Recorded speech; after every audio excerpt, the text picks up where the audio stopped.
Hello, and this is Master Marc Zirogiannis bringing you Taekwondo Life Magazine Live.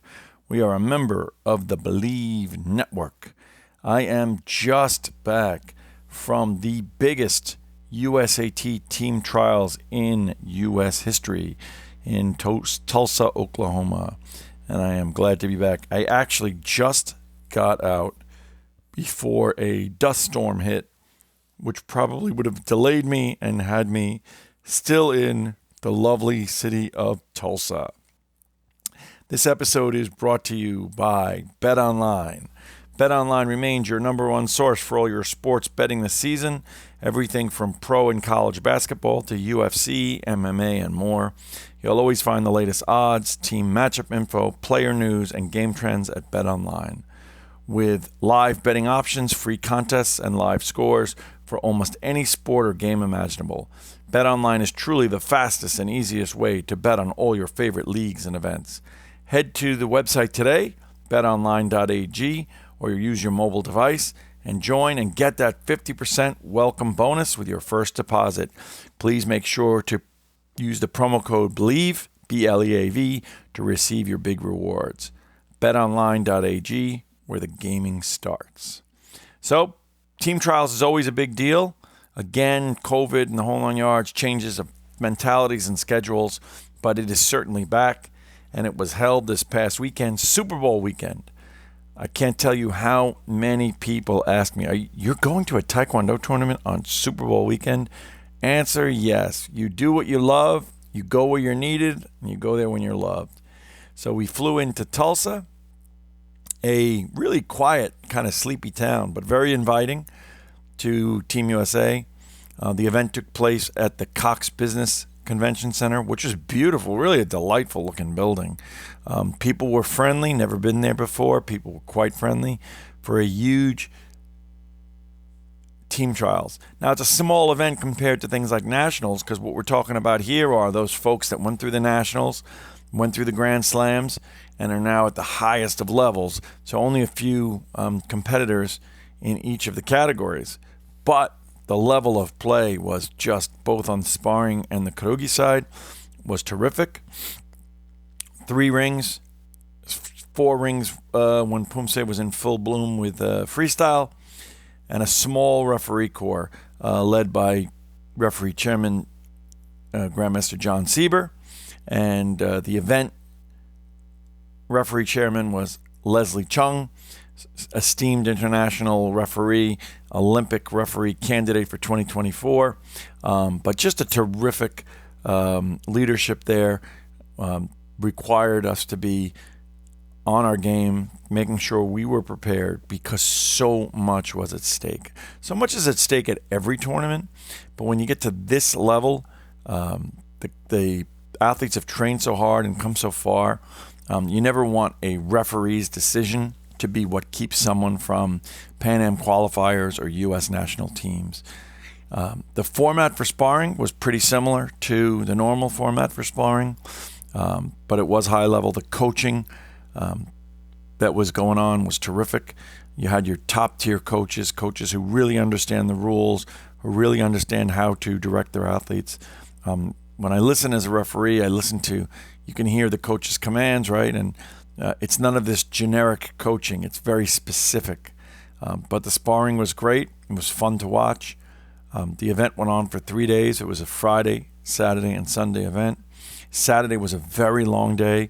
We came in at around 7:30 in the morning, and we were out by around midnight.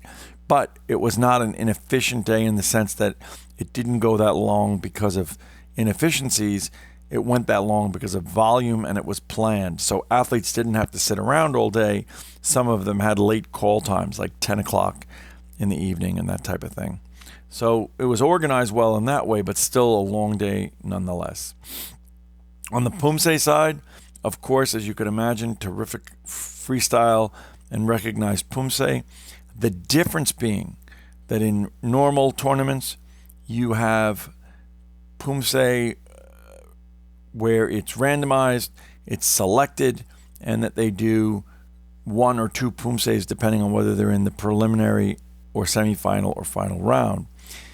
In this event, there was qualifying round if there were more than 3 candidates. In that qualifying round, they had to do 3 Poomsaes. And then in the main round, depending on which group they were in, they had to do 8 Poomsaes. So for your ultras, your 60s and 70-year-olds, people like Master Erica Lindhorst, she had to do Koryo all the way up through Hansu in the tournament, judged on all of those forms, and they were randomized, so you didn't know, it didn't go in order, and the athletes were randomized. So that took away from the referees perhaps any psychological bias that the last candidate going would be the most highly ranked. So really, really thoughtfully done event. The people at Dado, of course, did a phenomenal job. There were less Dado issues at this event than I think any I've ever attended. Of course, Ted was there from Poomsae Pro to manage the issues. This event had no other items, no breaking, no demo. It was just Poomsae, recognized in freestyle, and sparring. Really, really, again, as I said, accommodations were great. High-level coaching, people really working hard to accomplish their goals, which was really beautiful to see. The tournament committee really stepping up their game to have it be organized and good. There's a lot of new faces over at USAT, a lot of people helping out that I had a chance to meet this weekend, and that was really reassuring.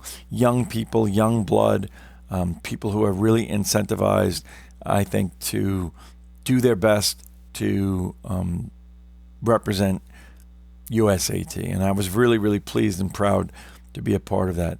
Again, the city was welcoming. It's very different for me. I come from New York City metro area, so you walk down a street and you don't see anybody on the street, even during a normal day, and the weather was pretty nice, very unusual. You get to an airport with 1 terminal, not crowded, no wait, very unusual again, but I enjoyed it. Because Sunday, we finished, of course, Super Bowl Sunday, it was an opportunity in the hotel to watch. We got done, probably the first quarter was underway, but I have a chance to sit and watch probably the best Super Bowl in years in the hotel restaurant, together with a core of referee friends and coaches. Was really very memorable for me, very exciting. I think the camaraderie, the love, and the respect that we all have for each other is great. And now we move into the basically new cycle of our competitive year.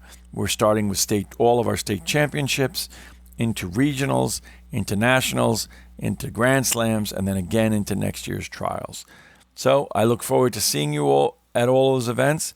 I look forward to reporting on all of those events. This is Master Marc Zirogiannis for Taekwondo Life, part of the Bleav Network, and this episode